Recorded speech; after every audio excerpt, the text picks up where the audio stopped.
Welcome to Poetry Beyond the Buzz. For this episode of Poetry Beyond the Buzz, I'm going to look at some poems from Walt Whitman. He left school early, doing various jobs in his early life that eventually led him to become interested in writing, starting with local newspapers and then moving on to poetry from what he had learned up to that point. The American Civil War had a profound effect on his life. You can tell by reading his poetry how the war impacted him, and it wasn't in a good way at all. It was a negative influence in his life for the remainder of his life. In his later years, he was still active in writing, even though he had health issues and became bedridden. He still wrote. He was still effective as a writer, and even met some fellow writers like Oscar Wilde. His one and only book he wrote his entire life, Leaves of Grass, was released several times in his lifetime, the last one being after his death.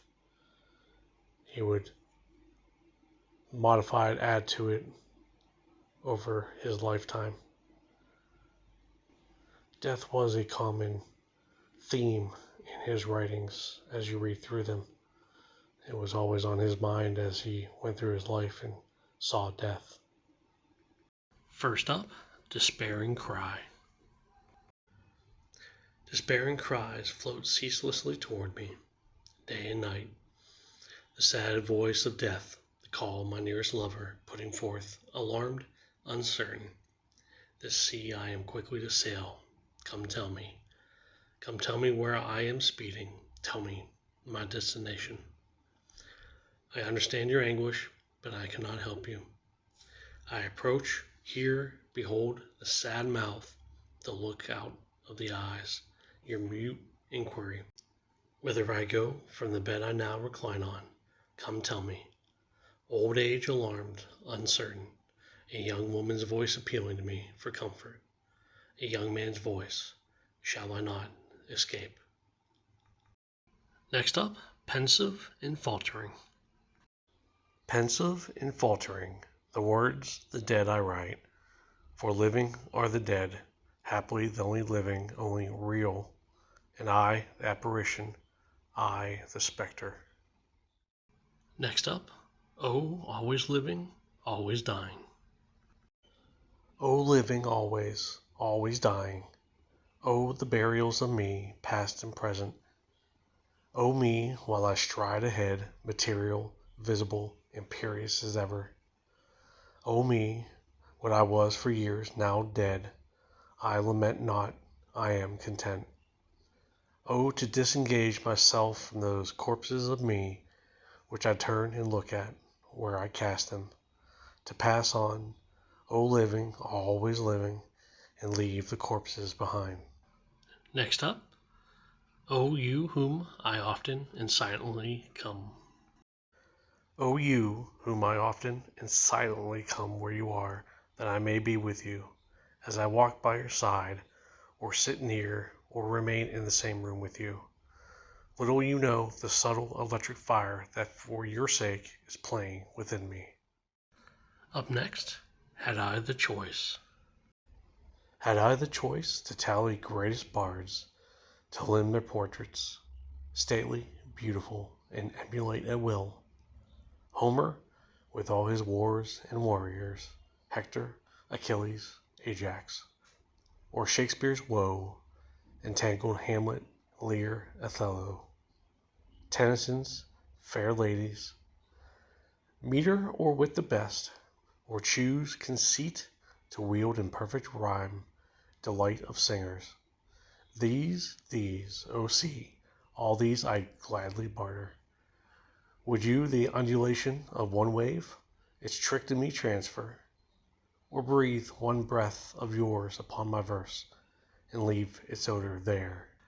Up next, To You.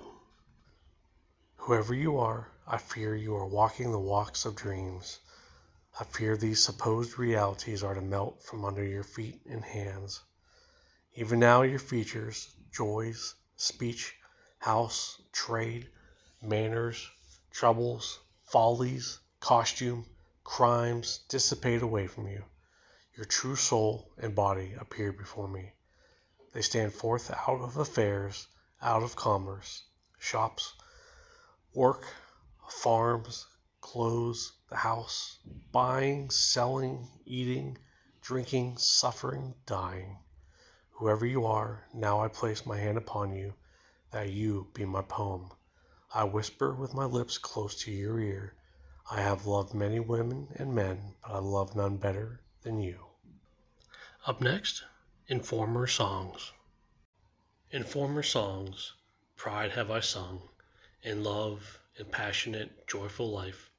But here I twine the strands of patriotism and death. And now, life, pride, love, patriotism, and death, to you, O freedom, purport of all. You that elude me most, refusing to be caught in songs of mine, I offer all to you. 'Tis not for nothing, death, I sound out you, and words of you, with daring tone, embodying you, in my new democratic chants, keeping you for a close. For last impregnable retreat, a citadel and tower, for my last stand, my pealing final cry. Up next, an excerpt from Leaves of Grass. I celebrate myself, and what I assume you shall assume, for every atom belonging to me as good belongs to you. I loaf and invite my soul. I lean and loaf at my ease, observing a spear of summer grass. Houses and rooms are full of perfumes. The shelves are crowded with perfumes. I breathe the fragrance myself, and know it and like it. The distillation would intoxicate me also, but I shall not let it. The atmosphere is not a perfume. It has no taste of the distillation. It is odorless. Up next, Tears. Tears, tears, tears, in the night and solitude, tears. On the white shore dripping, dripping, sucked in by the sand. Tears, not a star shining, all dark and desolate. Moist tears from the eyes of a muffled head. Oh, who is that ghost, that form in the dark, with tears? What shapeless lump is that, bent, crouched here on the sand? Streaming tears, sobbing tears, throes, chocked with wild cries.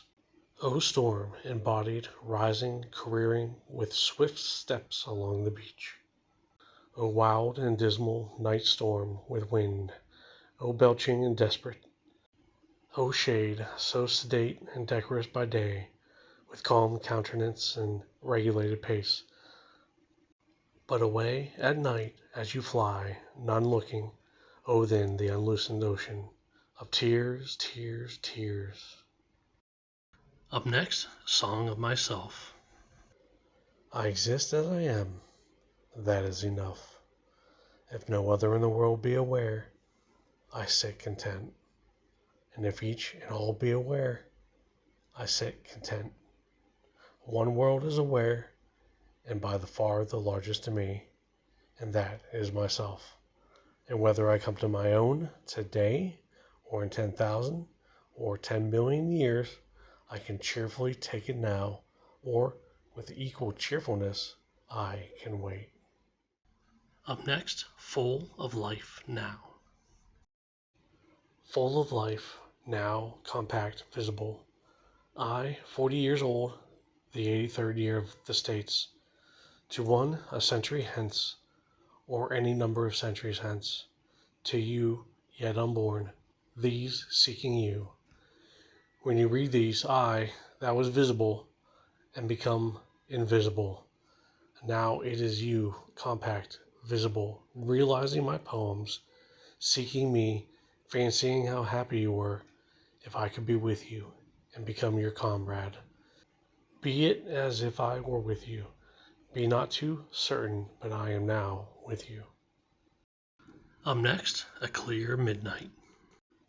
This is thy hour, O soul, thy free flight into the wordless, away from books, away from art, the day erased, the lesson done, thee fully forth emerging, silent gazing, pondering the themes thou lovest best, night, sleep, death, and the stars. Last up, my 71st year. After surmounting 70, with all the chances, changes, losses, sorrows, my parents' death, the vagaries of my life, the many tearing passions of me, as some old broken soldier, after a long, hot, wearying march, or haply after battle, at twilight, hobbling, answering yet to company roll call, here with vital voice, reporting yet, saluting yet the officer over all. Till next we meet.